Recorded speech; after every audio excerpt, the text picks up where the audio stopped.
I want to bring you what Hamas really is, but from first hand, from somebody who is, so to speak, the son of Hamas, Mosab Hassan Yousef. Take a look at what he says in an interview here with Peterson. Take a look. I mean, it's again a clarity about morality, about the truth. Take a look because it shines right here in your face. Let's go back to when you were 13. I want to pick up the thread of that story. Okay, so you're seeing all this catastrophe, this chaos that you described that redounds to the benefit of the con men who are running the show, for example, and that is there to delegitimize Israel and the United States, and to redound to the credit, let's say, of the Iranians operating in the background. You're seeing all the consequences of this firsthand. You decide that for a variety of complicated reasons, you decide that you're going to face your fear of death. You have this graveyard next. You're going there to investigate and to experiment. What was the consequence of doing that for you? And then how does that tie in with your transformation of worldview over time? When I was very young, and this is stuff I don't like to talk about because I choose not to be a victim. And also I don't like to become vulnerable because people think that you are weak. Stuff that I don't have to talk about, but I think there is no way around it. Because many people ask, what motivates you and where are you coming from? When I was very, very young, I was raped in a culture that would kill the rapist, but also they would kill the rape victim. So I never told anybody about that story. I never got any support. And how old were you? I was 5 or 6 years old when that happened. Now, I had to heal on my own, and it was a hell of a journey in a society that did not have mercy, that they preferred that I would disappear so I don't bring shame on them. Right. And I witnessed so many women being killed after being raped, that the father would prefer to kill his daughter to bury the shame with her, not to have to face the society that his daughter was raped. What type of mentality is this? What type of religion is this? And this is not just a culture. Okay. Does it reflect on his inability to protect her? Is that the source of the shame? No, it's his status. It's his status. It's the father of, he could not protect his daughter. Yeah. And now maybe the daughter is pregnant. This was before abortion, etc. Okay, the daughter is pregnant. What is he going to do with the child? No, he prefers to kill the daughter. He does not want to go even to the degree that his grandchild is a result of a rape incident. So, and from the 7th century in Islam or in Arabia, they killed infants. So when I say sacrificing children, this is not coincidental. It's rooted in that culture. So for me, it was unjust that I had to actually carry the burden instead of getting the support from the family, from the society, like at least to come and say, who did it? Today I'm 45 years old, I'm a very strong man. I can confront the whole universe if necessary. And up to now, none of them asked the question, who did it? And by the way, I had the power to kill the predator down the road. He's probably living in a nightmare why I didn't actually harm him, because later on, I got lots of power, even when I was back in the territory, but I chose not to. Instead of going after the rapist, I went after the belief system. And this is where I need to create the change. I see. So what's so-called Islam, and I know this is very sensitive topic. If the belief system, if Allah thinks that the rapist and the raped are equal and they deserve the same punishment, then this God does not have authority over my life. And this is where I start questioning the entire belief system, and I rebelled. How come you're still alive? Well, they tried to kill me, and they're still trying to kill I me. bet. They have been trying to assassinate me politically, at least. All these progressives and Muslim Brotherhood wearing all type of masks in the United States. They have been trying to discredit me, so I cannot even speak for myself, to defend myself, because I'm speaking on behalf of all the wounded children in the region. And I know their game, and I know they don't care for the children. Instead, my father sacrificed me. He said, this is not my son, and I don't know him. If you want to kill him, his blood is allowed. So when you have to choose between a hypothetical God that does not even exist and the future of children or your own child, well, we have a fundamental problem here. Then you come posing to tell the rest of the universe that Islam is a religion of peace. Well, no, we have a big problem here. We have to talk about it. And when I start talking about this, I got canceled. We have a big election coming up, and there's a lot at stake. But here's something to consider.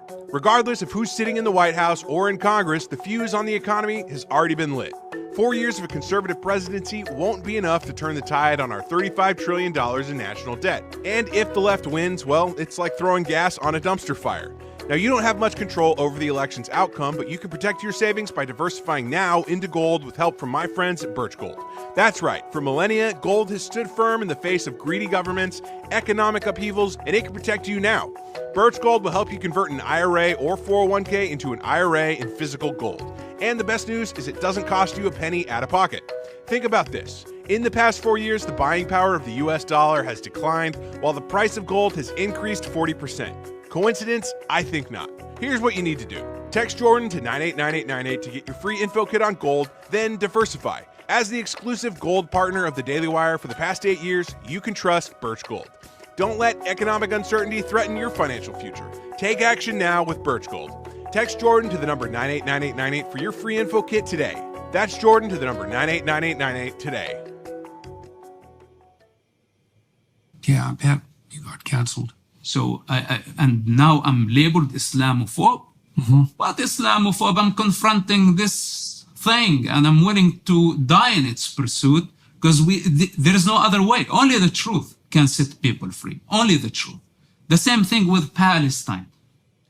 It totally depends on the destruction of Israel in order for us to see what Palestine is. And the manifestation of Palestine requires the destruction of Israel. Same thing with the Islamic State. It requires the destruction of civilization. All civilizations combined in order to achieve this global state called Khilafah. But we don't know how it is going to look like then. So we have first to die. For them to live, then they can prove themselves. It's, if there is anything that defines madness, this is madness. But so you were hurt very badly when you were very young, and then you lived through the Intifada, and you were right beside the graveyard, and you decided that you're going to confront death relatively directly and overcome your fear of it. You were doing some religious experimentation really at the same time then. You said that you were testing out this hypothesis that there was torture in the grave. You did that alone because your friends wouldn't come along with you, which is like hardly surprising. So you said that you also decided with regards to being raped that the proper response to that wasn't to go after the person specifically who was responsible, but to go after something deeper than that, which was the belief system that gave rise to this problem. All right, so now you're 13. Are these ideas already in your imagination? Like when do you start sorting? When was it that you started sorting this out? Some of them were in the form of feelings, just a gut feeling. I did not have the means to express them, but I knew them. It was not coincidental that I could not tell my own father about this situation, but later on I knew that my punishment is death. So today I have the power to express myself. I didn't know everything at that time, but believe it or not, I felt it. that this society cannot be trusted.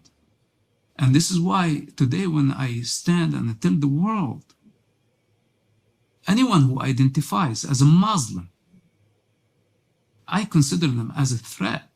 I don't trust them. And people say, oh, you cannot generalize. This is like insane what you say. No, it's not insane. Because if their belief system has sentenced me to death many times for crimes that I haven't committed, then you pause as a Muslim, you carry that identity. How am I supposed to feel towards you? It's like coming to a Jewish refugee during the Nazi era and say, I am a Nazi, come with me, I'm not gonna hurt you. No, you're taking the identity of a Nazi regime. And whether you are the bad cop or the good cop, it doesn't matter. You are serving the same establishment. And I'm tired of this moderate versus extremist. Every individual has the responsibility to know what they are identifying with. My individuality is above all religions and above all gods. I don't accept to just take a label for myself, not knowing what I'm getting myself involved into, because only my parents pushed that religious identity on me. And if I am at that level of consciousness, then how can I trust you with anything? I cannot trust you with my woman. I cannot trust you with my property. I cannot trust you with my money. I cannot trust you being even close to me. Because you don't qualify, you don't know your individuality. You are unpredictable. You can be friendly now, but 5 minutes later you can be a part of a crowd and you're going to show me your tusks. You might bite me. So then I have a problem.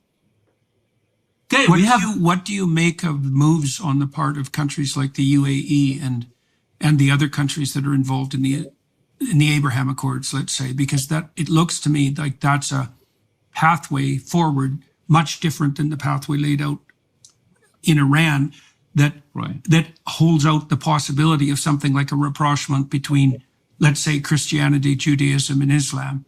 Do you see any hope on that side of things? Yes. With the statement that I made, this is my fundamental stand. I don't compromise this truth. And I don't respect anyone who identify themselves as a Muslim, in principle. Because why? Okay, but this is my fundamental stand because I aim to reform a generation. I need people to get out of their cave of delusion and think for themselves. Like, for example, I don't have a problem with the Sufis, and I don't have a problem actually with Muslims who don't pose as Muslims. They don't have to bring their religious identity as they are entitled to something. They want to intimidate me or maybe tempt me with something.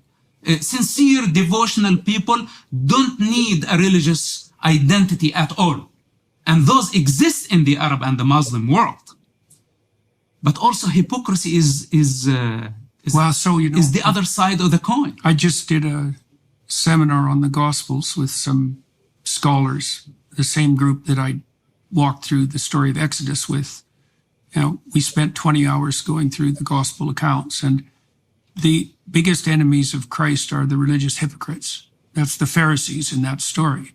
And they're people who proclaim allegiance to God while acting in their own service, right? The deepest of all possible sins, right? To invert the moral order so that you serve yourself while claiming to serve what's properly put in the highest place, right? There's no shortage of religious hypocrisy, and I think it is the worst of all possible sins because it inverts the cosmic order, right? It makes everything good subservient to what it is that you want, and that can be, obviously that's a problem faced by any religious system, because any religious system can become overrun with hypocrites. But that's really what you're pointing to, is the distinction between hypocrisy and... It says in the Gospels that you shouldn't let your left hand know what your right hand is doing. And what that really means is that it's something like practice your devotion in solitude and secrecy and don't trumpet it. Don't make a show of it. The activists in the West are exactly the same sort of people, right? They're wearing their morality on a stick look how good I am because I'm on the right side, has nothing to do with them organizing their lives in any sense of the word. All they have to do is proclaim allegiance to the victim, and they're on the top of the moral order. Regardless of who they have to crawl in bed with to manage that particular stunt, which is what we're seeing everywhere in the West at the moment, after October 7th, obviously. And all this moral decay, of course, there is in common. It's a human condition. This is why we're saying if we want to see the new man, if we want to integrate to a higher state of consciousness, then we need to drop this political correctness. What's the difference? It's the same thing. It's the same game. Yeah. I was born in that That's belief. why they end up on the same side. And I was born in that belief, like at least when it comes to me. I don't have the right to criticize my own belief system.